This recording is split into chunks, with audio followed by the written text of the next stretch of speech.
Hello everyone, welcome to my channel. ಇವತ್ತು ನಾವು ಮಂಗಳೂರಿನ ಸ್ಪೆಷಲ್ ಡಿಶ್ ಆದ ಚಿಕನ್ ಸುಕ್ಕ ಹೇಗೆ ಮಾಡೋದು ಅಂತ ನೋಡೋಣ. ತುಂಬ ಸಿಂಪಲ್ ಆಗಿ ಟೇಸ್ಟಿಯಾಗಿರುತ್ತೆ. ಮೊದಲಿಗೆ ಒಂದು ಮಸಾಲೆ ಹುರ್ಕೊಳ್ಳೋಣ. ಅದಕ್ಕಿಂತ ಮುಂಚೆ ಇಲ್ಲಿ ತುಂಬ ಇಂಪಾರ್ಟೆಂಟ್ ಆಗಿ ಯೂಸ್ ಮಾಡೋದಂದರೆ ತೆಂಗಿನಕಾಯಿ ತುರಿ. ಅರ್ಧ ಕಪ್ ಆಗುವಷ್ಟು ಹಸಿ ಕಾಯಿ ತುರಿನ ಸ್ವಲ್ಪ ಗೋಲ್ಡನ್ ಬ್ರೌನ್ ಬರೋವರೆಗೂ ಹುರ್ಕೋಬೇಕು. ಅದ್ರ ಜೊತೆ 8ರಿಂದ 10 ಬೆಳ್ಳುಳ್ಳಿ ಎಸಳು, ಒಂದು 1/4 ಟೀ ಸ್ಪೂನ್ ಆಗುವಷ್ಟು ಅರಿಶಿನ ಇಷ್ಟು ಹಾಕಿ ಹುರ್ಕೊಬೇಕು. ಆ ಕಾಯಲ್ಲಿರುವಂಥ ಹಾಲೆಲ್ಲ ಸ್ವಲ್ಪ ಡ್ರೈ ಆದರೆ ಸಾಕು. ಇದಾದಮೇಲೆ ಒಂದು ಸ್ವಲ್ಪ ಇದನ್ನೆಲ್ಲ ಮಿಕ್ಸಿ ಜಾರಿಗೆ ಹಾಕಿ ಒಂದು ರಫ್ ಆಗಿ ರುಬ್ಕೊಂಬನ್ನಿ.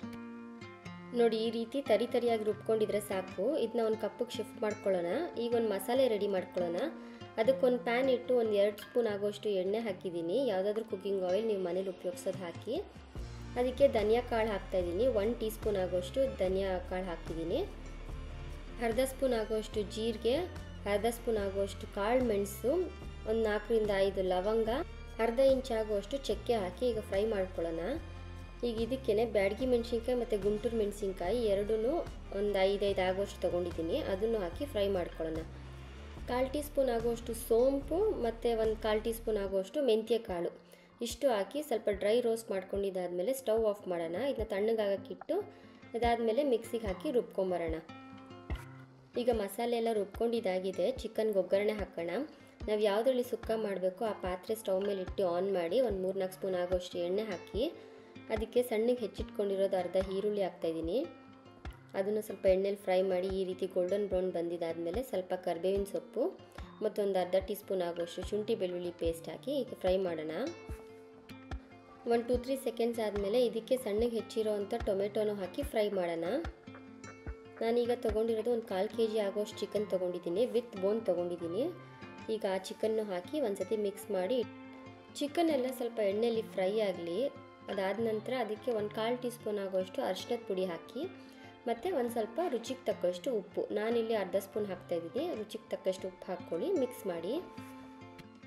ಈಗ ಒಂದು ಲಿಡ್ ಮುಚ್ಚಿಬಿಟ್ಟು ಚಿಕನ್ ಎಲ್ಲ ಒಂದು ಸ್ವಲ್ಪ ಬೇಯಕ್ಕೆ ಬಿಡಿ.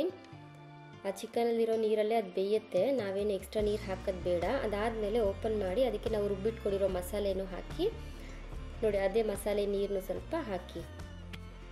ಮಸಾಲೆ ಎಲ್ಲ ಹಾಕಿದಾದಮೇಲೆ ಒಂದು 1/4 ಗಂಟೆ ಬೇಯಿಸಿದ್ರೆ ಸಾಕು. ನಾವು ಓಪನಲ್ಲಿ ಮಾಡ್ತಾ ಇರೋದ್ರಿಂದ ಸ್ವಲ್ಪ ಟೈಮ್ ತೊಗೊಳುತ್ತೆ. ಒಂದು 1/4 ಗಂಟೆ ಬೆಂದರೆ ಸಾಕು. ಇಲ್ಲಾಂದರೆ ಅಲ್ಲಿರೋ ನೀರೆಲ್ಲ ಸ್ವಲ್ಪ ಡ್ರೈ ಆದರೆ ನಮಗೆ ಚಿಕನ್ ಬೆಂದಿದೆ ಅಂತ. ಎಕ್ಸ್ಟ್ರಾ ನೀರು ಹಾಕಬೇಡಿ. ತುಂಬ ನೀರು ಹಾಕಿದ್ರೆ ಒಳ್ಳೆ ಸಾರು ಥರ ಆಗಿಬಿಡುತ್ತೆ. ಸ್ವಲ್ಪ ಡ್ರೈ ಆಗಿರಬೇಕು. ಚಪಾತಿ ಜೊತೆ ಕೋರಿ ರೊಟ್ಟಿ ಜೊತೆ ತಿನ್ನೋ ಥರ ಕನ್ಸಿಸ್ಟೆನ್ಸಿಯಲ್ಲಿ ಇರಬೇಕಂದ್ರೆ ಈ ರೀತಿ ನೀರೆಲ್ಲ ಅದು ಫುಲ್ ಡ್ರೈ ಆಗೋವರೆಗೂ ಕುಕ್ ಮಾಡಿ.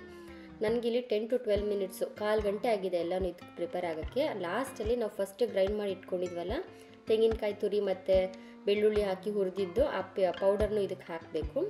ಇದೊಂದು ತುಂಬ ಸ್ಪೆಷಲ್ ಟೇಸ್ಟ್ ಕೊಡುತ್ತೆ.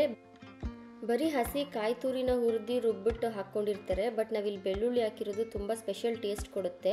ನೀವು ಒಂದ್ಸತಿ ಈ ರೀತಿ ಟ್ರೈ ಮಾಡಿ ನೋಡಿ. ಈಗ ಸ್ಟವ್ ಆಫ್ ಮಾಡಿ. ತುಂಬ ಚೆನ್ನಾಗಿ ಕುಕ್ ಆಗಿದೆ. ಅದಕ್ಕೆ ಹೆಚ್ಚಿಟ್ಕೊಂಡಿರೋ ಕೊತ್ತಂಬರಿ ಸೊಪ್ಪು ಹಾಕ್ತಾಯಿದ್ದೀನಿ. ನೋಡಿ, ರೆಡಿಯಾಗಿದೆ ಚಿಕನ್ ಸುಕ್ಕ. ಇದನ್ನು ಸ್ಪೆಷಲಿ ಕೋರಿ ರೊಟ್ಟಿ ಜೊತೆ ತಿಂದರೆ ತುಂಬ ಚೆನ್ನಾಗಿರುತ್ತೆ. ಕೋರಿ ರೊಟ್ಟಿ ಬಿಟ್ಟು ಇನ್ನೂ ಬೆಸ್ಟ್ ಕಾಂಬಿನೇಷನ್ ಅಂದರೆ ನೀರು ದೋಸೆ ಮತ್ತು ಚಪಾತಿ. ಅದ್ರ ಜೊತೆ ತುಂಬ ಚೆನ್ನಾಗಿರುತ್ತೆ. ನೀವು ಒಂದ್ಸತಿ ಟ್ರೈ ಮಾಡಿ. ಈ ರೆಸಿಪಿ ನಿಮ್ಗೆ ಇಷ್ಟ ಆದರೆ ನಿಮ್ಮನೇಲೂ ಈ ರೆಸಿಪಿ ಮಾಡಿ, ಲೈಕ್ ಮಾಡಿ, ಶೇರ್ ಮಾಡಿ. ನನ್ನ ಚಾನಲ್ನ ಇನ್ನೂ ಯಾರಾದರೂ ಸಬ್ಸ್ಕ್ರೈಬ್ ಮಾಡ್ಕೊಳ್ಳಿಲ್ಲ ಅಂದರೆ ಪ್ಲೀಸ್ ಸಬ್ಸ್ಕ್ರೈಬ್ ಮಾಡ್ಕೊಳ್ಳಿ. Thank you.